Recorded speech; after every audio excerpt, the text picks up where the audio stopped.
মৃত ব্যক্তির পক্ষ থেকে কোরবানি করা যাবে কি?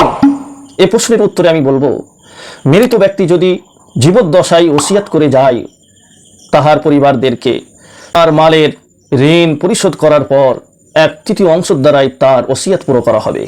এক্ষেত্রে আমাদের জেনে রাখতে হবে, সেই কোরবানির গোশত কিন্তু কেউ খেতে পারবে না, সবটাই সদকা করে দিতে হবে। কোনো মালদার সেই গোশত খেতে পারবে না, সমস্ত গোশতটাই গরিবদেরকে বন্টন করে দিতে হবে। আর মৃত ব্যক্তি যদি জীবদ্দশায় ওসিয়াত না করে যায়, তার পরিবার পরিজনরা তার তরফ থেকে নফলি কোরবানি করতে চায়, তাহলেও করতে পারে, কোনো অসুবিধে নাই। কিন্তু সেই গোশতর হুকুম হলো আলাদা, পৃথক।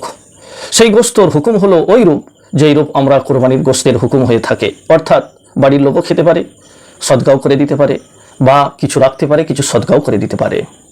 কিন্তু এটা আমাদের জেহেনে রাখতে হবে যে আগে বাড়ির যাদের ওপর কোরবানি করা ওয়াজিব হয়ে গিয়েছে তাদের পক্ষ থেকে আগে কোরবানি করতে হবে। তারপরে যদি মৃত ব্যক্তির পক্ষ থেকে নফলি কোরবানি করতে চাই তারপরে করতে পারে।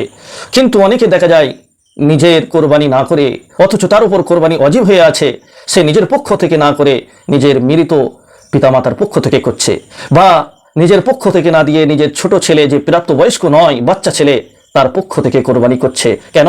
যে আমার নাম গত বছরে দিয়েছিলাম, আমার পক্ষ থেকে গত বছরে কোরবানি দিয়েছিলাম, এবছরে আমার বাচ্চা ছেলে পক্ষ থেকে দেবো। এটাও মারাত্মক ভুল।